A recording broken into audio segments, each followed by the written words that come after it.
As 2024 unfolds, the exacerbation of violence on the island continues to rise at a startling rate.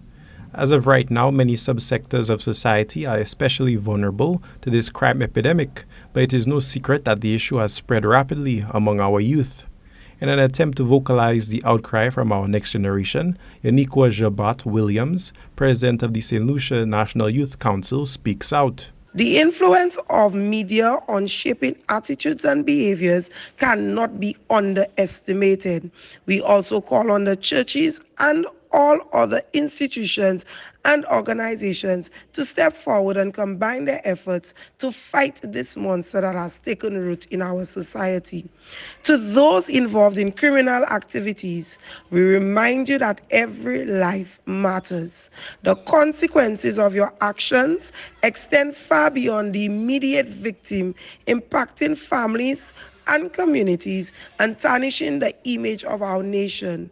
We implore you to consider the consequences of your actions and seek constructive ways to address conflict and grievances. The St. Lucia National Youth Council remains steadfast in its commitment to advocating for the rights and well-being of our youth and stands ready to collaborate with all stakeholders in creating a brighter future. The National Youth Council implores St. Lucian leaders to invest heavily in remedying crime and gang involvement among youths. The St. Lucia National Youth Council reaffirms its commitment to a zero-tolerance policy towards crime and calls for a unified approach to addressing the challenges faced by our communities. The trend of increasing involvement of youth in gangs, which has extended its reach into our schools and communities, is of great concern, and we are calling on all stakeholders in our society to play their part in addressing this issue. Additionally, the Youth Council believes more resources should be allocated in aiding in disadvantages that result in youth individuals engaging in criminal activity. Many youth feel marginalized and overlooked with limited opportunities and support systems.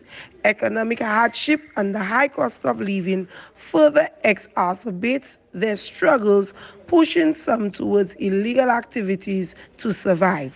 The breakdown of family structures, often lacking male role models and support, contributes to the vulnerability of our youth. We call on all stakeholders to prioritize efforts to strengthen family units and provide the necessary support and guidance to our young people. In light of the fact that younger individuals are the epicenter of the current crime wave endured by St. Lucia, the National Youth Council calls for swift action to be taken by our government. For Choice News Now, this is Obi Offor reporting.